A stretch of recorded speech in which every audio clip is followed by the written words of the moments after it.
eat. But before my air fried chicken is getting ready, and I made a couple of phone calls, so it should somebody might be calling. Anyway, thank you all for tuning in. But everybody have been hitting me up to about why are you so political? What happened? Why are you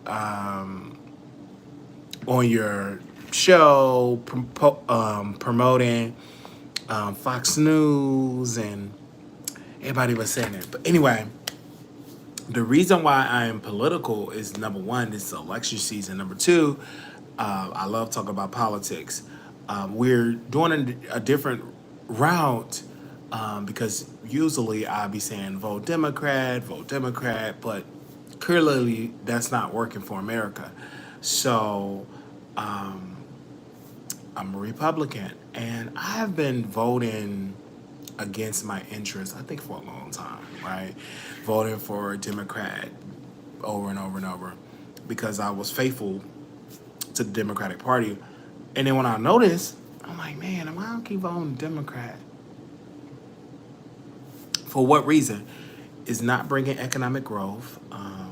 The country is in bad shape because you're voting for these politicians that is not putting the country first.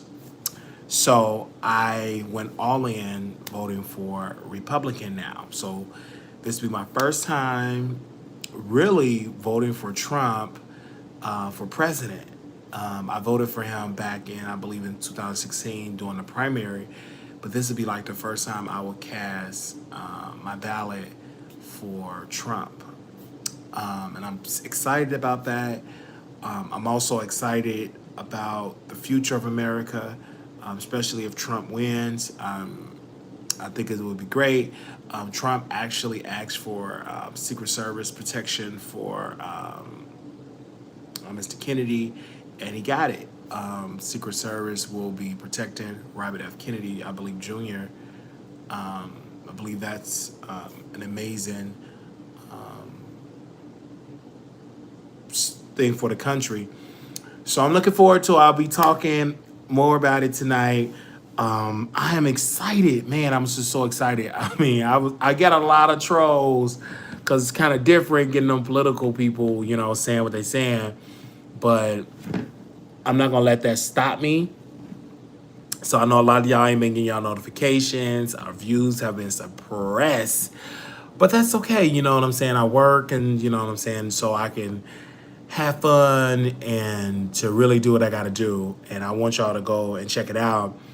Shout out to Fox News. I can play their clips, because it's all fair use. And I play their clips because, they're giving the real tea. And I'm actually watching the Republican National Convention, and I don't want to be live. I want to try to soak it all in. And I'm doing more research on the vice president because he picked Senator Vance, so out of Ohio. So I'm just doing my research on him.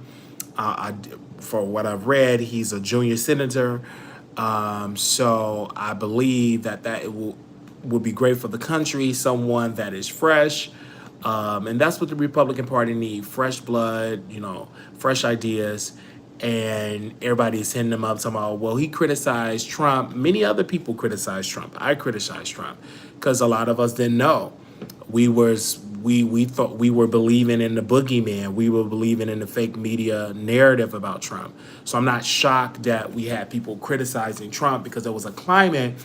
A lot of folks did not do their research on that. So that's how to go. So me being here in Las Vegas and being in Nevada, I'm all in the Republican Party. And this is the thing what people understand is that the Republican Party have to do a better job opening that umbrella to black people because they will just win every election. It's time, I believe, for black conservatives to be more vocal.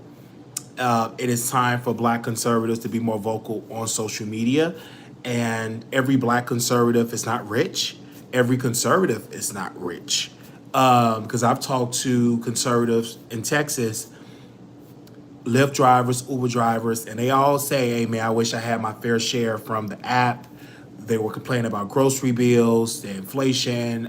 Some were complaining about high insurance, some wasn't. So, and these were mostly like white drivers. I've talked to plenty black drivers. I mean, all over. I've talked to just someone just from Cuba that was my, I believe, Uber driver, and he was talking about how he was a political, he got here asylum because his family were political, and so they came to America, and they were talking about how the crime was so high in America and how it's not high in Cuba, unless, you know what I'm saying, there's no issues unless you're trying to be political and overturn the government.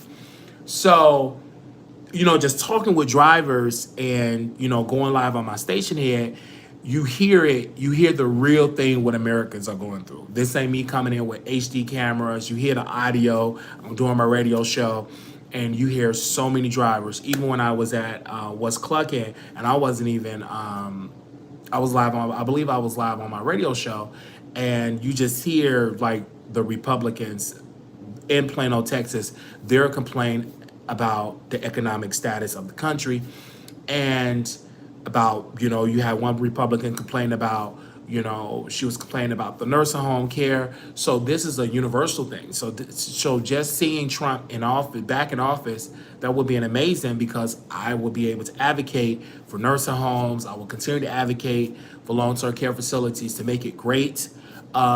Because I've taken care of Republicans, Democrats, Independents, because I don't ask your political affiliation. I know a lot of people that I've taken care of watch Fox News, and they want to be at home. They don't want to be in a nursing home, but because of the way that the government insurance is set up, a lot of them only qualify to be at home, and I mean, I'm sorry, at a nursing home, because they can't qualify for being at home health because they need a lot of care. That should change on the federal level. And so me, you know, working as a certified nurse assistant, and I saw the issues there, and I'm like, oh, well, let's complain to the state, but it's bigger than the state because it's all financed by the government, so the federal government. So it's a broken system, and a system that it need to be reimagined. So when Trump reintroduced his healthcare bill, you must put in the healthcare bill to address long-term care facilities. And in the Affordable Care Act, it do not really address that. It don't address the real issue. If I'm sick, I should be able to stay at home. All of those federal dollars should follow me at home. If I decide to go to a long-term care facility, I should be at a long-term care facility. But if I decide to stay at home, I should be able to have a nurse, and it should be paid by the government. If I'm able to get government insurance, why can't I get the same insurance at home? So it's those conversations. So I think I would have a better chance, you know, to advocate for Trump, and to say, hey, to Congress, and advocate to the Republican Party, as well as the Congressional Black Caucus, as well as all of them, and say, hey, this is an American issue, and Americans are suffering in nursing homes, and they are tired of just getting bad, subpar care. The food they're eating is not great. They want hot food. They want great food. You know what I'm saying? And I've taken care. Worked at plenty of facilities, and the food is just terrible, because I hear the complaints, and they're not in a position, because they're not well enough to be calling their congressman. They're sick. So the Bible said, I call the young because they're strong. So if you're healthy and you're young, you're strong, this is my job to advocate on the behalf of that. And so in order to do it, you must have leadership that be willing to take that conversation. And also, I'm doing more research, and, you know, be patient, because you can't go into the office cussing them out, because you can't be emotional. So me even advocate for Mr. O'Neill out of Texas. He's going through things with his wife, Elizabeth. She's white. She just got dumped out of the hospital, and she's sick because the system is broken. And they're just pushing one situation to another situation, and he just shopping his wife around, and just one bad situation to another. And he never went to a great long-term care facility. But under, if there were a bill and a law that say, hey, we'll be able to take care of your wife at home, everything she need, nurse, CNA, food, she can stay at home. Most people will do that, and they'll be more, they will do good.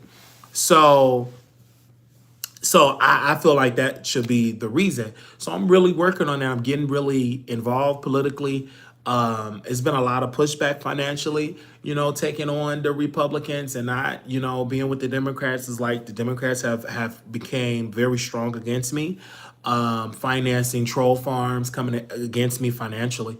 But that's okay because if you're a follower of Trump, you always will know how to hustle. You're gonna make sure that you eat. You're gonna make sure that you still gonna be here, and you're a survivor. And I will continue to survive because anytime you stand for something, you will get pushback. You will get people to say you're crazy. You will get people to say, "Oh, this is insane," because I'm a black man and I'm saying, "Hey, I'm not a Democrat," and my grandmother, who is a Democrat, she's suffering in a nursing home.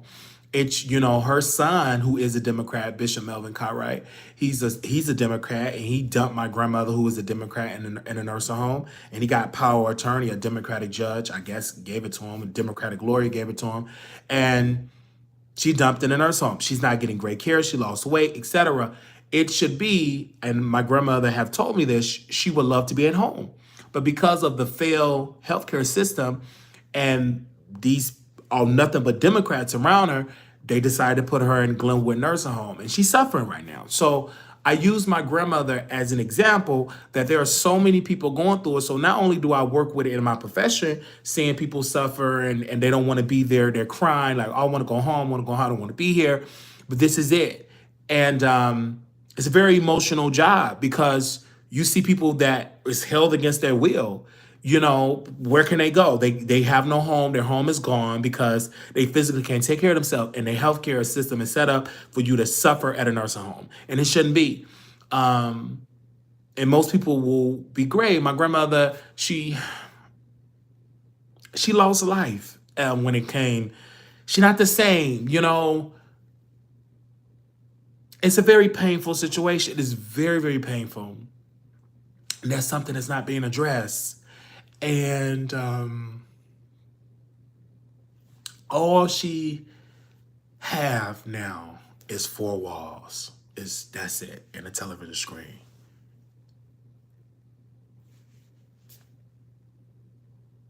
No joyous, no life, and it's just painful. Oh my gosh! Every time I talk about this subject, talk about her. It's very, very painful because she's not the only one that's going through that. They have to go and just be in her song. You're just stuck. You're just waiting on to die. And you even have some that will pray to die. I've been in those rooms, and it's painful. For my grandmother to be a Democrat. And I never seen a Democrat ever have came and said, Wiley, how can we fix this? Because it's a broken system. And Democrats are not only going through it, Republicans going through it too. And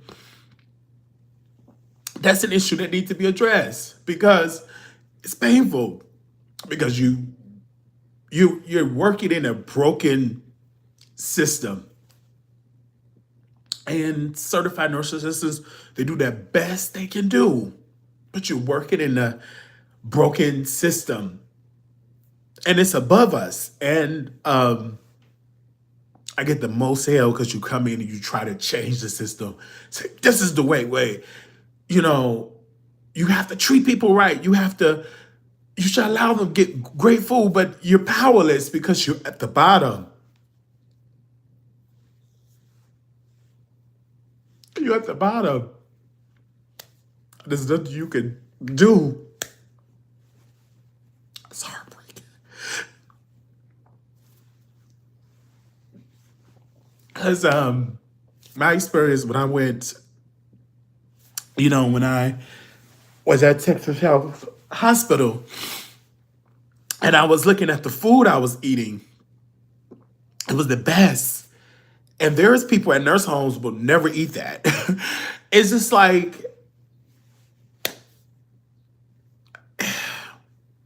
It's like how weird it is. It's like if they were in some people, if they were at the Texas Health Hospital, they would get better food. And it's so sad that our healthcare system is set up that it's just really, it's painful. And so when people say, why are you emotional? Because it's a broken system. And it's on my heart heavy because it's just on my heart heavy. And I never thought that I'd be advocating and saying this because it's hard to suppress. It's really hard to stop. It's painful because you see the dark side. You witness it. You get a front row seat to this. You see people that don't have visitors. And it's just like this country, they don't care nothing about. I don't see nobody advocating for the sick, the elderly, the unhoused. They're just forgotten about. And they're being dumped in these facilities, and it's broken.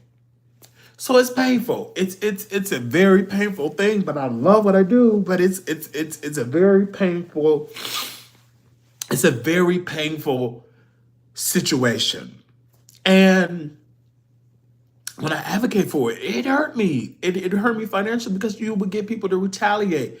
But I have to say it. And so that's why I'm like, oh, I'm a Republican, because I believe that I will have a fighting chance to get people at the table to reimagine this healthcare bill, because they have to be in it. You can have a heart attack. You can have a stroke today. And if you have no money, you 9 out of 10 chance you will be at a nursing home that I described, where you won't get the best food, where you won't get the best care, when it's a lot of people that you have to take care of. It's a broken system. And this is not a Republican Democrat issue, but I've seen Democrats, I've seen Republicans in office, and no one's taking it serious. So seeing Trump, in this situation, it's like I have a better chance to have a Trump administration to negotiate this, because he will understand what is best for business.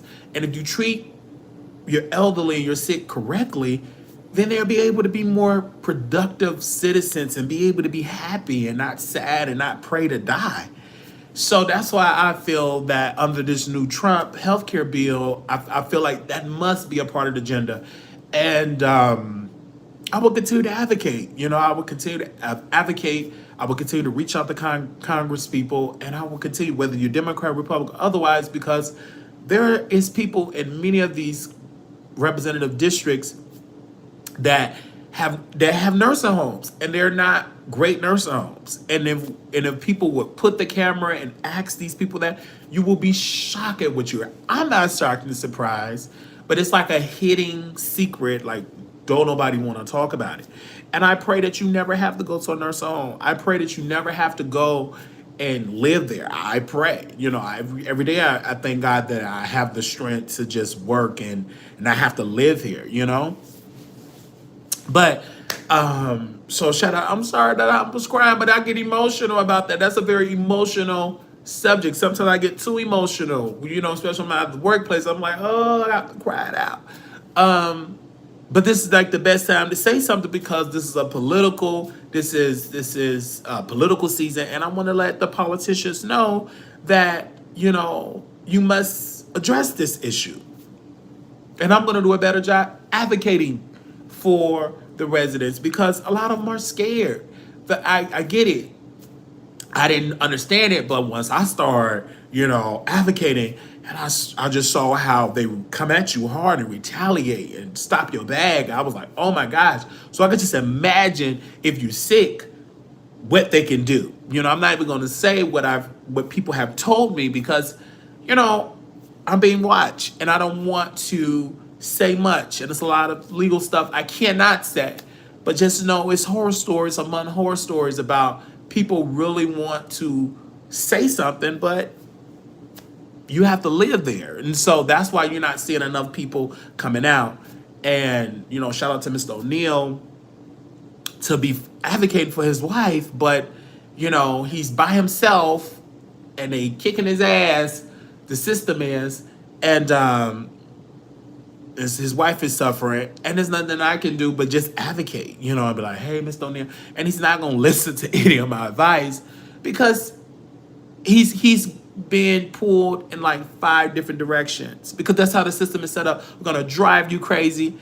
We're not going to change the system. That's why, he's not at an age, he's a senior citizen, so he's not at an age, well, let me reach out to my Congress. He don't even know who is his Congress. So it's just like, I'm at an age now where I know who your Congress is and reach out and go to these people. And that also, it do take resources. But, until we get more money, I got my phone, I got this other iPhone here, and I'm just gonna call, email, and just see who it is. We reached out to Roller, we reached out to the news, we reached out to all these people. Hell, we even reached out to the FBI, and this is why I don't trust the FBI. And I'm like, why y'all not open up an investigation? But the FBI don't give a damn. So, because the law have to change, because I guess what they're looking at, well, this ain't really bad. It is. It's really bad. It's disgusting, and it's a pandemic, and it's a major issue. And I'm glad that President Trump is talking about peace, unity, and love. We need this, and I'm saying this with peace. I'm saying it with unity. I'm saying it with love. To go check on your loved ones in these nursing homes, and if you see something, say something. Reach out to your Congress, reach out to your Senate, and let them know that y'all need to change this health care.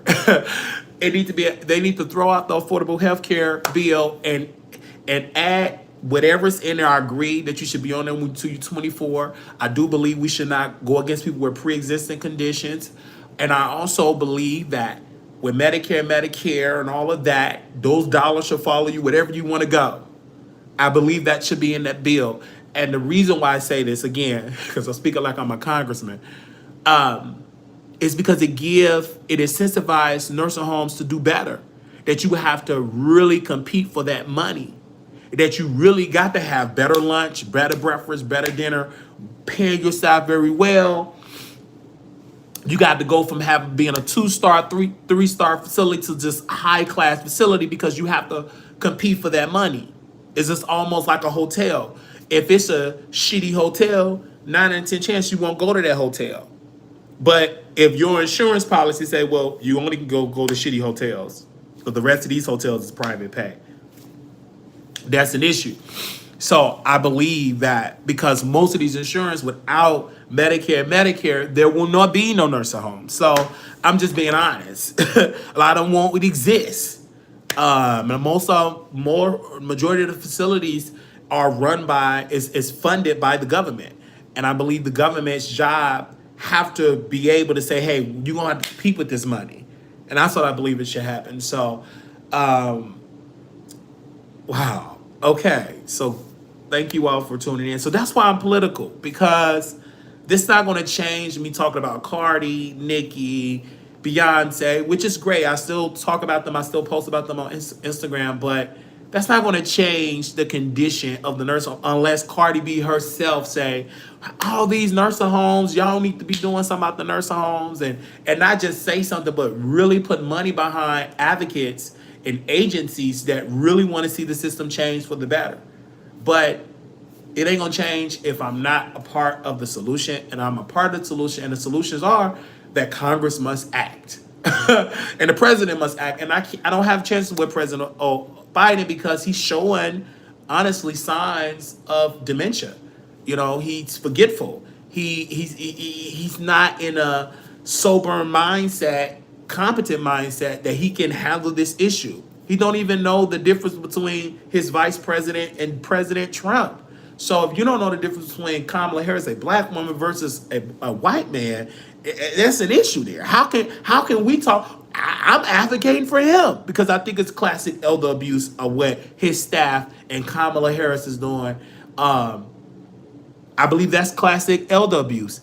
And even what Whoopi Goldberg said was very disgusting. She said, I don't care if he poop in his diaper as long as he running the country. Excuse me? I hope that you rethink that, like really go and rethink that, because if he's having issues in his mind, I don't think he should be running this country. That's just my honest opinion. That's just my honest opinion. But I will continue to advocate for residents. I will continue to advocate for the system, outside the system, and just talk to Congress, because trying to do it within the system, I've learned I would never do that again. It is painful. It was embarrassment. I got retaliated against. I will never do it within the system. Within a nursing home, I will have to go to Congress and go and testify with a committee and say, hey, this is going on. But I will not go and dial that 1-800 number and say, hey, this is going on. I will never do it again. Why? It's because you got to tell them everything you found. And once you tell them, boom, boom, boom, boom, boom, they're going to go correct the issue or put a Band-Aid on it and make you look like you're crazy. So I would never urge people to go to there. What I would urge people to do, if you want to go to the state, also go to Congress. Write your congressman, write your senate, and tell them not to go to the state, but to change the law. The law have to change. The law have to change. And in order to change it, you must have CNAs, social workers, LPNs, RN, nurse practitioners, doctors. You must have a coalition of people from the healthcare field. And you damn sure have to have CNAs, because we are the backbone of the long-term care facility, hospital care, because they call them patient care tech. So we are the backbone. So you must put us on there to get our opinion, because what I've learned is that people talk about nursing home care, long-term care. They never worked in there. So how would you know? You never worked in there. That's just like me trying to talk about reproductive rights and all of that. Yeah, I'm a congressman, but I must have women, because I don't have a uterus. I don't have a uterus, so we must, and there's conservative women that talk about reproductive rights and stuff. So it's just being fair. I won't want a woman telling me about my body as a man. So, we have to be fair here and understand and have these conversations. And I'm not going to always get it right. But when it comes to this long-term care issue, I'm the one issue guy at a time, because there's no need for me trying to change the world, because I'm not a change the world type of guy. But this one issue is, I would hope and pray that the law would change to help people in long-term care facilities. So I really advocate. So if I ever get on the phone with Trump, if I ever get on the phone with Vice President to be VP Vance, whoever, you know what I'm saying? That will be my issue that I'm going to bring up day one. And that's why when it's brand new Congress, and I'm already practicing, that's why I'm like learning, how can I reach out? How can I have meetings? And a lot of stuff I'm doing out of pocket, because I don't have, donors like, oh, you have $80 million donors. Like, I don't have that. Every little piece, I get on the phone, as long as my phone work, internet work, I can email and call. And then when some more money come up, hey, where that person office at in Nevada? Let me go to such and such office. And then go to DC. I understand why people have to raise money for these issues, because it takes money to get to DC. How can you get to DC? You got to pay for a flight and all of that. But until all that, I will be calling and using my platform and say, hey, this is going on, Wiley. And, people have already been calling me, from across the country about issues in nursing homes. So I'm like, how can I use this? And I'll say, okay, I'm going to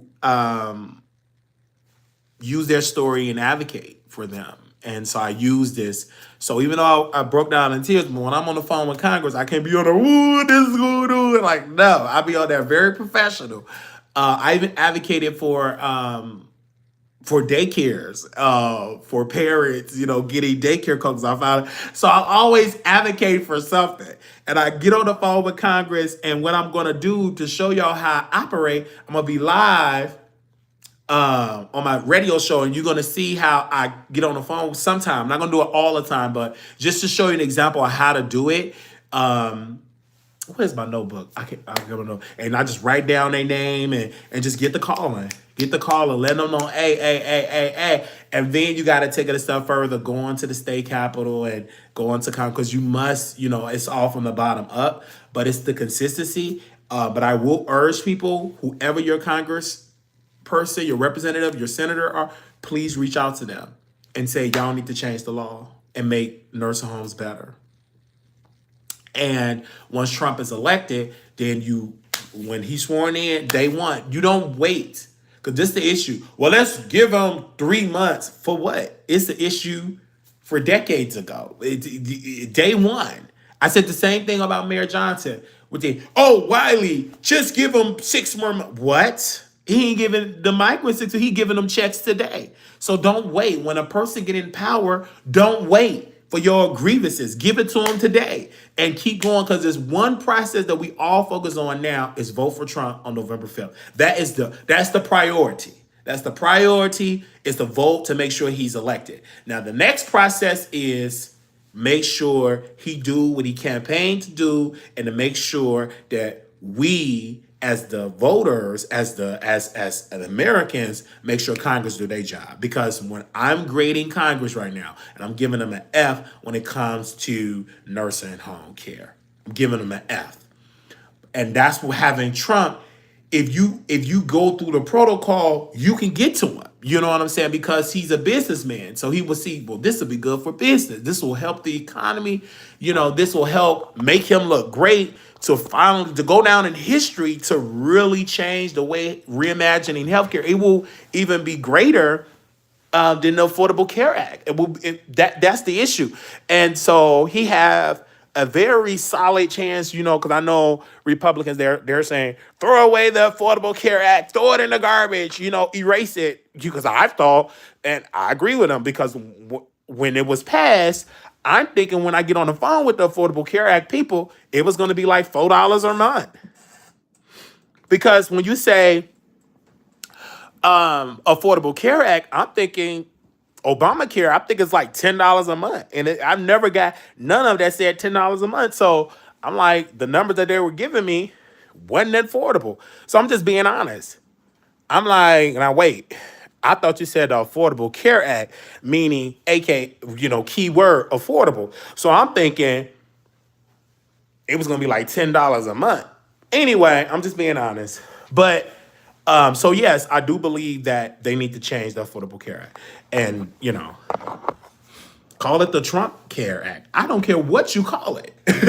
Because what I care about is what's in the law and how it's going to benefit the people.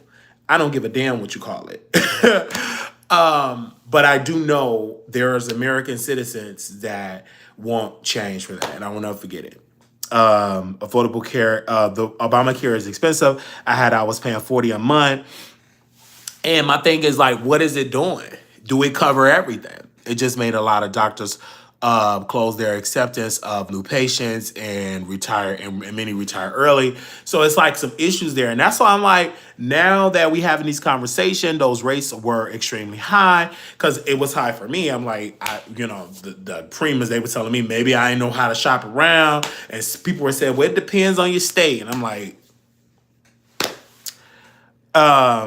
we need to reimagine healthcare. And again, that's why I'm paying attention more to Fox News, to Project 2025, to read more about it. I did not read all 900 pages. I only did an overview, and I want to read because there's some good stuff that I did read on. I'm like, oh, this is good. But I'm not going to say it's bad because Taraji B. Henson said it was bad. That would be stupid of me to say that. Oh, but Taraji said it was bad because the first question I would ask Taraji, okay, did you read it? And so I have to really read it for myself and break it down. And that's one thing that a lot of our people in Congress, they got to start reading what is being proposed to them. Because a lot of times they don't be doing no reading, some of these people. I ain't gonna say no names, but I'm like, what the world? Did you read all the pages? Because, it affects, yeah, you represent this district, but if it passes, it affects all Americans, right? And so that's why we must make sure our people in Congress are doing their job and reading this stuff. And we got to make sure that we give them a balance. Like, hey, I read this on page 45. Hey, what is coming with this? Hey, I don't agree with that page. So I know that the average American don't have the time, and so now I ain't got no kids, so I'm just picking on this.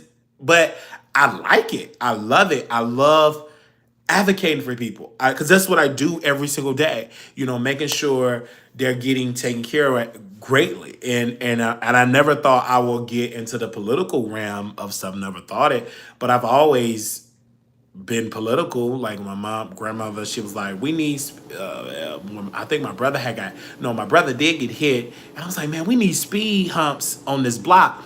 So we called the alderman, and they got the speed humps, and then they had removed them when they paved the street. Then we called them and they repay. Then they put the speed humps on the street. I just would never, like, I'm like, what my alderman doing? Still to this day in Chicago, I still get emails for Danny Davis, Congressman Danny Davis, because I sometimes used to go to them Zoom meetings, and he want me to come to his fundraiser. Or I got an email to come to a fundraiser. I ain't doing that because I feel like he's incompetent. He's just an incompetent congressman. I think he should have been replaced with a conservative like years ago. But it's you have to like raise money, and you can really win that district.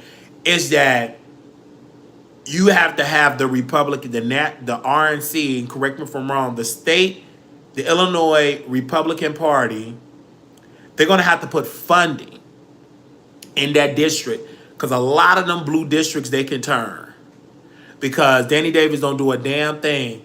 And a lot of them districts, if they really, because a lot, you know, if they really, and it's about the messaging. And a lot of times they come in with the national Republican message. You got to tailor towards that district. And crime, poverty is just like you really got to have someone, and it takes time. Like pretty much this. I don't know when he's up for re-election. I got to check my calendar. But you really got to have somebody in there in that district doing town halls, meeting the voters, and doing a listening session. And then you got to have somebody on social media and knocking on doors. You got to have somebody consistent, a strong conservative presence in there because you already have it with the church, but you got to educate the church and you got to educate everyday people in that particular district. And you could flip a lot of those districts. I don't understand. That's above me. Now I'm speaking. But that's why I like being a Republican because I'm not going to be a quiet Republican. I'm very active. And though I may get some pushback, I am a great disruptor. I will be disrupting the system to make it better. You ever thought about taking over Danny Davis? I would love to because he's incompetent. He be doing them Zoom meetings and he don't even like, and it be so scripted, y'all. Danny Davis be able to, so yeah, this is we did that together. I don't care that you know this person. What are you doing for the district? The district is bad. It's terrible. And all you doing is just getting money, eat good, and the district is starving because and then when you do get a candidate, they wait and like you have to, if I ever were to run for that seat, you have to be very active and campaign, you need to be campaigning 2 years before, sometimes 3 years before, and really go strong and have a conservative movement. And every conservative got to be in them districts working, knocking on doors, meeting voters, raising money. And it takes money because I understand, because at first I'm like, that takes money. So I get why y'all got it, Kevin. So anybody say, get the money out of politics, okay, how you gonna run? It do take money. It takes a lot of money because what you gotta do, but that's why the RNC and the Illinois, the state Republican, they have to really work on it because they can really flip Illinois and New York, especially with the migrant crisis. That's just my 2 cents. But anyway, Danny Davis, I'm not gonna try to come for him, but I already came for him because when I'm gonna go to his other Zoom, it's a snooze fest. He do not like people be asking serious questions, and they have mute their mic if they ask something like, What about the money? What about bringing the crime down? And this is the thing. They be complaining about they be complaining about the crime. About, protect the police, we need more police. Like they say it in the meeting, but you don't see this stuff on CNN. It's like it's crazy. It's really crazy. So the rates are high. But yeah, y'all, I don't know why it made me do a 40-minute video. But yeah, this is what it's all about. Because to have a platform, I thank God for a platform for it. It's challenging because, the views be all low. But it's 53 of y'all in here. And if you don't do anything else, please research your representative. And I got to do it too because I moved to Las Vegas, so I'm registered here in Nevada, Las Vegas, Nevada. So I got to research that too. So I got to research who my senator, who my congressman. You know what I'm saying. So I got to research too. So I got to know who ready, whatever, who I'm supporting from the Republican Party, and I'm excited. I'm really, really excited. I'm all in for Trump. I'm all in.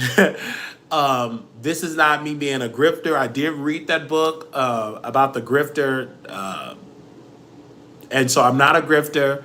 I'm not doing this to be rich. I'm doing this because it's the right way. It's not being white. This is being right. And I believe that this message, and so that's why the Democrats, they don't know how to take me because he ain't doing this to be wealthy. I've took a financial hit coming against a system, the nursing home. They really can't be mad at that because they like, but brother, the nursing home care is messed up. So I'm not doing this to be a grifter. So it's like a false narrative of that. And I'm already getting pushback for some people are saying, oh, you're not going to be welcome in the Republican Party. I have. I've been very welcome in the Republican Party. Why do you think I was at the Texas Health Hospital? That's all run by Republicans. When I was at the, what other hospital for when I had mental health issues because of the stress of these nursing homes,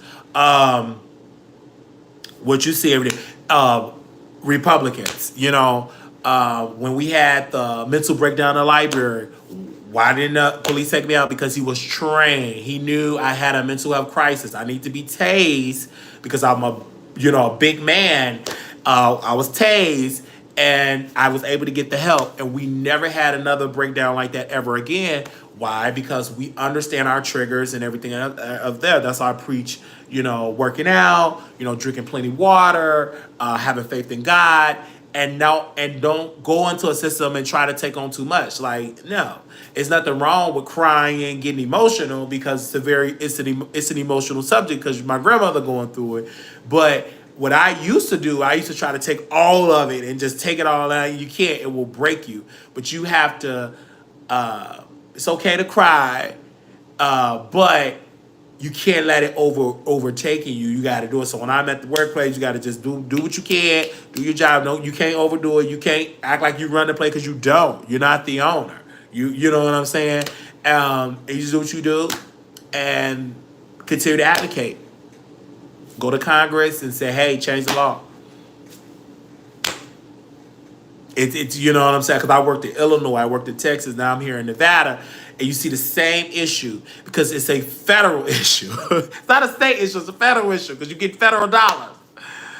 So, and I feel like that law needs to change to make people, because it's many people that I want to be at no nursing home. I'm here because I didn't qualify because home health I only qualify for 4 hours or for 5 hours. But that should be where if you get the same Medicare, Medicare dollars, it should follow you at home. And it will create jobs, construction jobs, create jobs. It will just create more jobs for Americans. And it would just be so. I remember a state, and I said it yesterday, last episode, I saw it on the news where they're allowing caregivers to take in veterans. Like senior citizens, like veterans in their home, and they're paying them to take them in their home. And so my strategy is for a person if they don't have to leave their home, and if they have to go live with a caregiver, that it's all funded by the government. Because again, you already using government dollars unless you just throw away Medicare and Medicaid.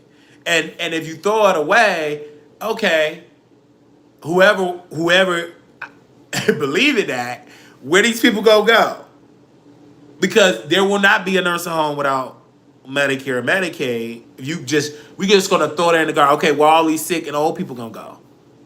You think you're dealing with an issue because all of these places will shut down. If they can no longer get Medicare and Medicare dollars, that erase. What is something to implement in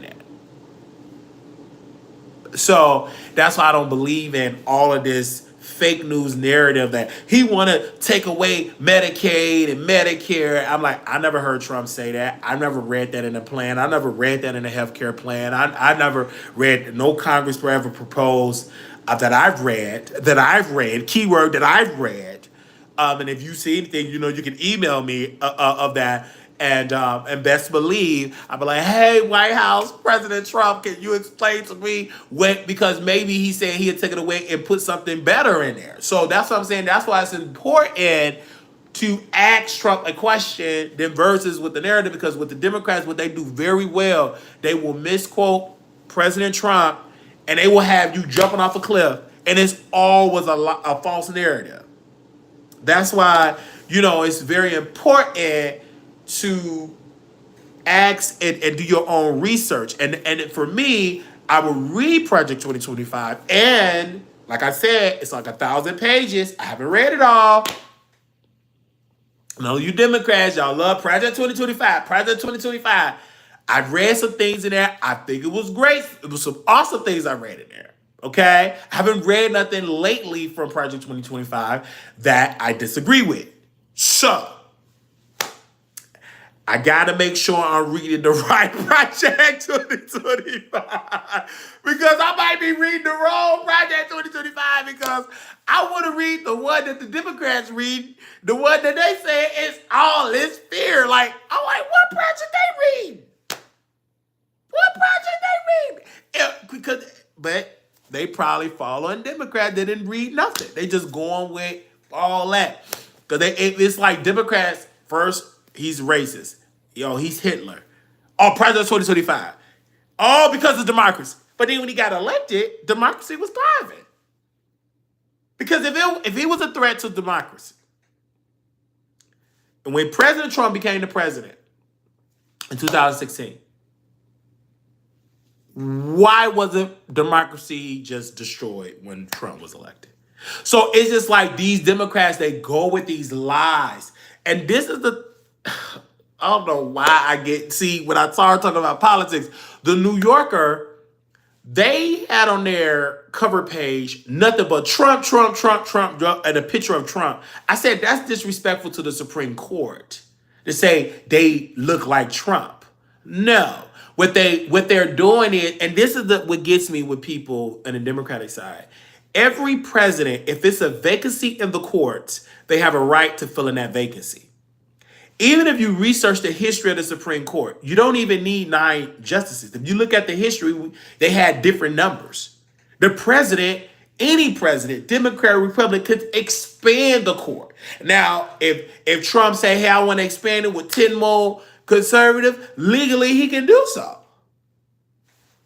There's nothing to prevent it because the Supreme Court always and throughout history had different numbers. It just for the last almost a century we were stuck on 9. So Trump could come in and say, hey, I want to get 10 more conservative. Don't get mad that Biden didn't do it because he can legally do it, but they don't do, like Democrats. They don't take bold steps, and it's Senate rules and it's House rules.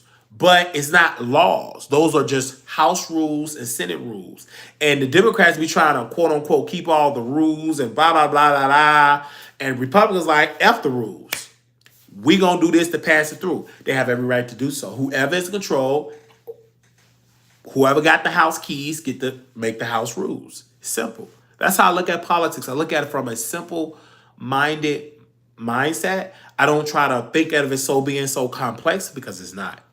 It's whoever is in charge. That's why the Speaker of the House is powerful because he or she runs the day-to-day operation.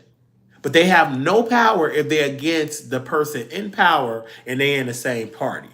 You won't be having that position very long. Okay? Now, I get it. I get the trolls in here. I get it. But you can't troll me because I'm here for it. Okay? I get it. The trolls going to be in here heavy. I get it. Come on up in here, man. It doesn't bother me. But after you get through trolling, call your Congress and tell them to support Trump. Call your mama, your daddy, your grandma, and tell them to vote for President Trump on November 5th. After you get through trolling, make sure you register, make sure you vote for Trump, and make sure you don't vote for Biden. Because voting for Biden is like voting for a man that wants ice cream and he mistakenly Trump for Kamala. That's what you're voting for. Okay? I'm voting for a man in their mind. I'm voting for a man that almost was taken out. I can't say this due to legal reasons. Almost was taken out and just mysteriously the Secret Service, they went on that roof. Out of all the years I've been watching videos about how complex the training is to be a Secret Service, how they're just so one of the top elite security forces in the world, and they are. But this one particular time, ain't nobody on the roof. Like, they pointed fingers, well, it wasn't our job, it was the police job. They supposed to be on the roof. Excuse me? See, when I get to that, I got to be very cautious. That's all. I got to be very, very cautious because, you talk about the political stuff, people watch it. And I got to be very cautious about what I say because I want to go there. But I ain't got the backing to go all that stuff away. But I will say this. If you supposed to be providing protection for the president, why wasn't nobody on that roof? And just see, when I go on Fox News, I think is it Jesse? He on primetime on Fox. Now, when I go watch, they gonna be dragging the Secret Service again. And watching Fox, I'm a comedian. So when I watch Fox, it's extremely entertaining. They be coming with facts, and this is why Fox News is successful. Because when you watch CNN, they got diversity, but they diversity dry. They boring. When Van Jones, when he cry, he not crying for nursing homes.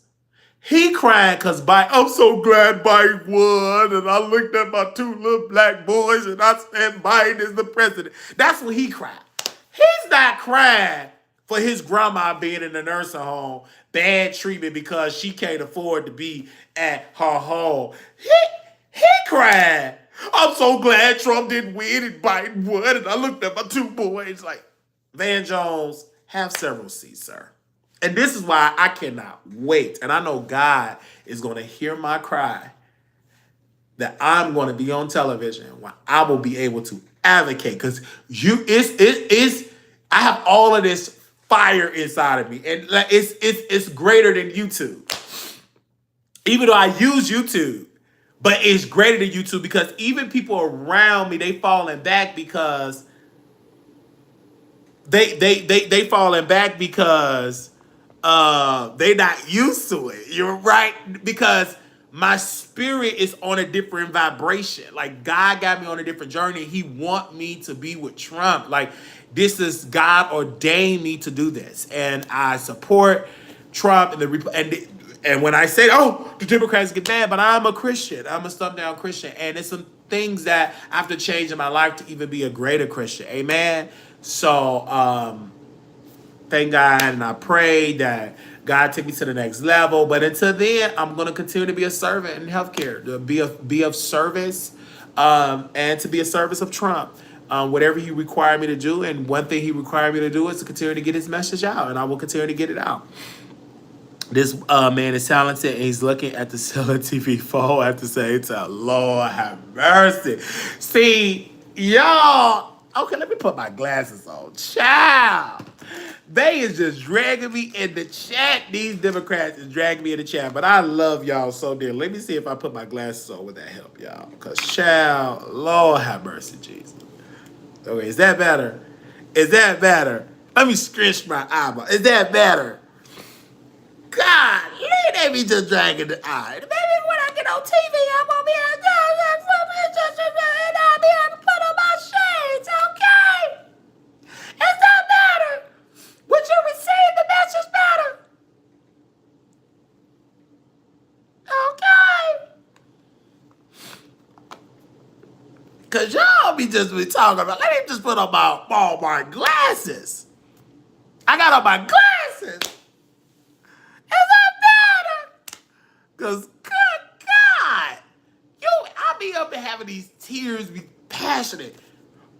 His eye is wandering in the ceiling. I'm like, well, did you hear my message? The tears was coming down straight. I was crying out for this system. But y'all don't care.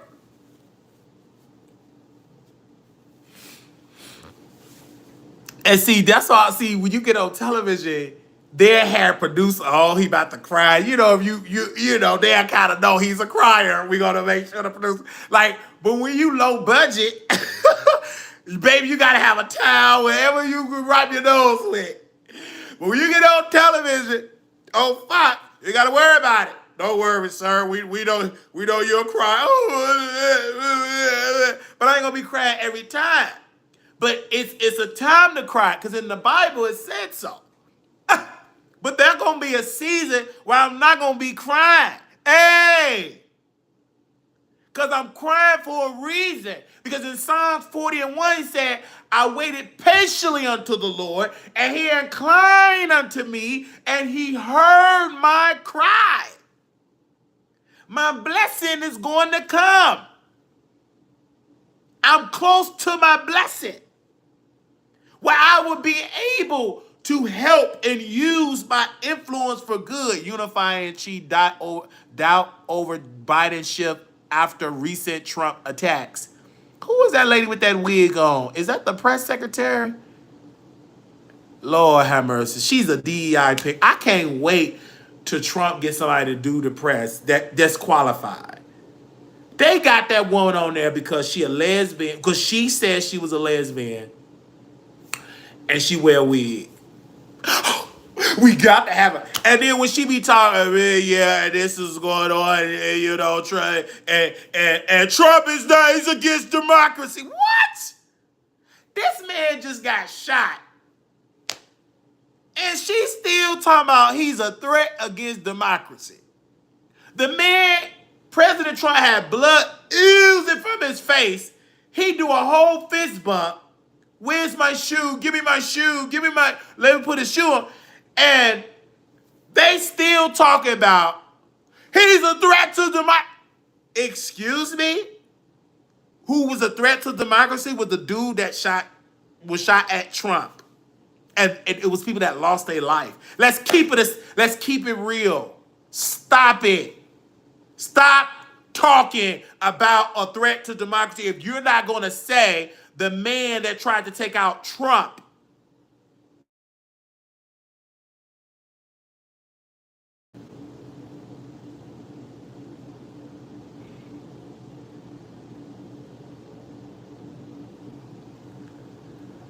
We don't always cry because we're sad. I cry tears of joy, many tears of blessings. Let me know if you all can hear me. And that's Mr. O'Neal calling me, y'all. Lord have mercy.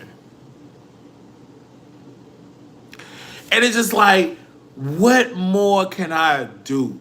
And it's just like, Mr. O'Neal, no. He's calling me. He calling me. He have no family. I'm the only one that take his phone because he call and call and call, and that's probably why I cried early because I knew he was gonna call. Um, like I said, man, it's a lot, and it's really really a lot. But hold on, Mr. Ono, I can't wait to get a little bit. I need power because what you tried me to do, I put on my cape, Mr. Ono. I can't put on it. I put on it, and it pushed me out of Texas, baby. I got a bill when I moved out of my apartment because you got to get a 2-month notice in Texas. It hit me hard. So I can't, man, I didn't advocate for you, brother. There's no more I can do but just reach out to Congress. Because I did for it in Texas, baby. Where did he got me? I had to move up out the state because I couldn't work as a CNA. That was it. So that's why I know, learning from that experience, I will not call the state ever again. Because it's a lose-lose. It ain't like you going to call and they going to change it. They not. So it's a broken system. And so I would never do that again. So I learned my lesson. And shout out to the state worker in Texas. She said, Mr. Wiley, I'm taking off my badge for you. What you want, it's above me. And what she was saying is, you got to get Congress to step in. Because what you want, sir, it is above me. And I said, oh. And so when she said that to me, a light bulb just went off. And I said, okay, I get it, sister. Yeah, thank you. Just pray for him, man. I don't have the resource, I don't have the money, I don't have any of that excuse me, I'm just a listening ear. And sometimes I have to not take his calls every day because it's like when he called, he's laying heaviness on me. He's landing on me. So sometimes I have to like take a day. Like today is the Republican National Convention, and I have to like take a day off from like Mr. O'Neill because he will call and he shared the same story. And that's one thing when you're dealing with senior citizens, they're gonna share the same thing over and over. Back here, back here, back here. And that's why I said, okay. And that's why, you know what I'm saying, God want me on a higher path, and he want me to use my YouTube platform to bring awareness. And I used to be, because once I did it, baby, they came for me hard. Investigators, police, like they came for Wiley hard. They came for me hard, did they? And some of y'all are witness of that, and drained my pockets. It drained my pockets because I'm not a rich man, never was a rich man. So, it came for me hard. And I don't think I wanted the system to be right. But to the power that be that want the system to stay the same because they're making billions, they're gonna want the system to stay the same. And I'm a great disruptor to the system, and that's why Congress must change the law. And I'm just saying, hey, the same dollars you get, I believe that you should have some serious competition. That's what I believe, and so that's why I'm taking my chances with Trump, with Congress, and I know it's a battle because here I am. I'm a black man from the South Side of Chicago. It's work. You know what I'm saying? I really got to demand and move strategically, and then that's how I got to go to D.C. I got to learn how to get to D.C. and really use my show to ask Congress. So a lot of stuff I'm gonna be using. So I just need y'all help. Be like, hey Wiley, hey. That's why really gonna need y'all when that new Congress get in, because I definitely got to be in D.C. Even if I have to move to D.C. I'm joking. I would not move to D.C. Do you see the crime that is going on? Was somebody carjacked in D.C.? Somebody's Secret Service agent was carjacked. They said that on Fox News. And I'm about to eat my chicken drumsticks. But I just want to say thank y'all to people that's here. And I feel so much better. I'm sorry that I had to cry because it's emotional. You know what I'm saying? I don't cry every day, but it's just like I avoid the subject. But when I get to talking about that subject, man, and I just think about my grandma, I just get the boo-hooing. And that's why I was like, I cannot talk about her. Because when I talk about her, I get into, like, oh, Lord, I try to avoid it because, and then Mr. O'Neill called. I'm like, Lord Jesus. Like, it really, really gets to me. Because because I'm passionate about it. I didn't know how passionate I was until somebody said, man, you got a lot of passion about this. And you got to go to Congress. And I'm like, man.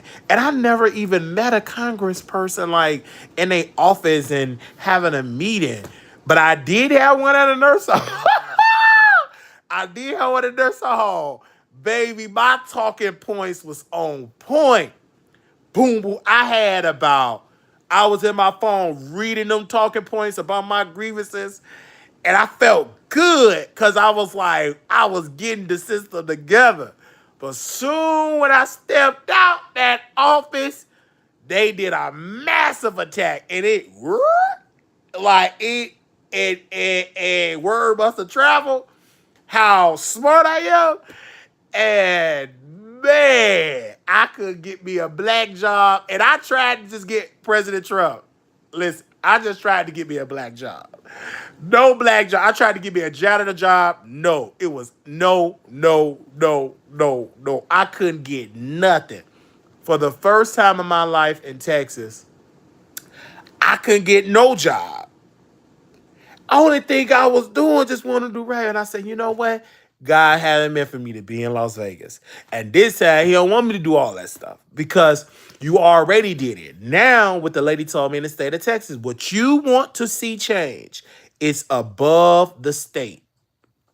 You got to change the law and not telling your Congress people about the grievances and tell them to call the state. No, you got to change the law. There's no need to go to the state. The state is broken when it comes to, because the healthcare system is broken. So they need to change the law. And you got to educate them, especially in it. Some Congress people that was nurses or CNAs and all that, you still got to educate some of them because some of them say they was nurses and they wasn't at no long-term care. They was at so. Yeah, they cut me down. I was retaliating against. And if it wasn't for God, God, God, God. Because when I saw that bill that my apartment complex sent me over, $3,000, because they charged me for 2 more months because they said, you got to give a 2-month notice. My lease is done, but Texas have a weird thing with apartment complex 2 months. I think that needs to change. Why we got to give you a... See, I'm advocating again because it's just like it's easy for me to advocate for something that I personally experienced. Because if I personally experienced it, then everything, and then in Texas, is no shade, but the lighting companies there, it's people still without power. So I still criticize Republicans as well as Democrats because it's not a Republican issue; it is a right and wrong issue. And these companies should do a better job giving the power. And it's not the governor's job. He don't own no light company. Y'all got to do a better job getting these people their power. See, I don't just talk about and advocate for Democrats and call out Democrats. I also call out Republicans, but it's the way that you call them out because you can't be blaming the governor for a lighting company because I'm like, they own it. Like it's the company, the light company issue is the why some people, or energy company, they don't have energy. It's crazy. It's really, really crazy. But because Texas is great. But it's one thing I wish Texas would go back to is that power grid. Is that power grid they was on before they changed it up. Because whoever suggested that to the governor, they should have kept that in the chamber and said, know what? I ain't going to ever bring that idea ever. They should have forgot about that. Whoever suggests that, like, oh, it would be a good idea that we have our own power. We be on our own thing because I have talked to so many people. And so, yeah, but nevertheless, I'm getting off topic here because I can go, it's so much. And this show is all about bringing awareness. So I'm going to eat. I'm going to watch Fox News. I'm going to come back. And I do want to thank y'all. Thank you for allowing me to cry. I'm in front of you. I didn't judge me. Some of y'all did. His eye is running around up in the circle. So I'm going to keep my glasses on. Okay.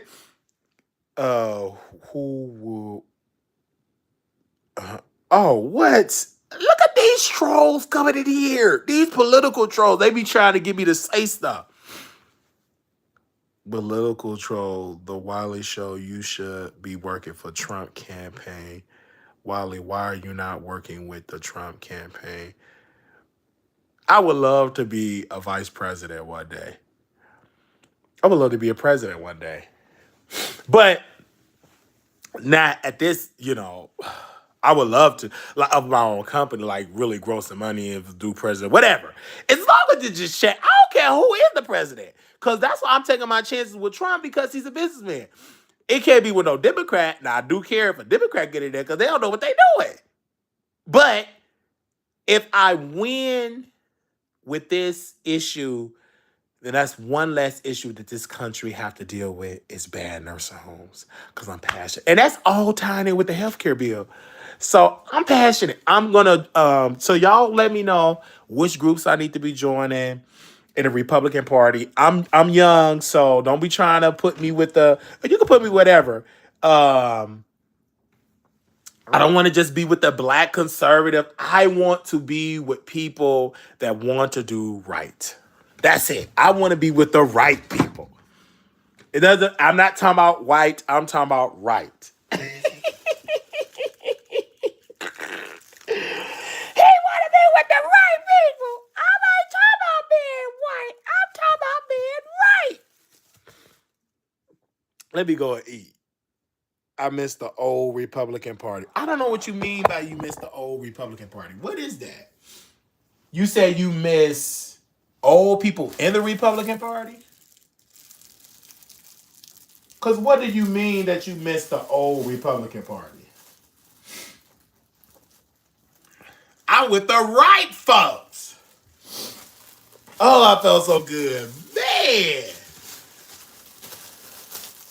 Because I know y'all going to have some pushback. Wiley pandering to the Republicans. Y'all have said all y'all can say, child. Somebody said I was on the Trump campaign payroll. Well, obviously I'm not. Because if I was on somebody's payroll, why the world I got to get up every morning and go to work? So stop playing with me. He with the Trump campaign payroll. Somebody said that. I'm like, child, y'all always talking about I'm on somebody's payroll. He pandering with them Republicans. They gonna shut the door in his face. Okay, let them shut it.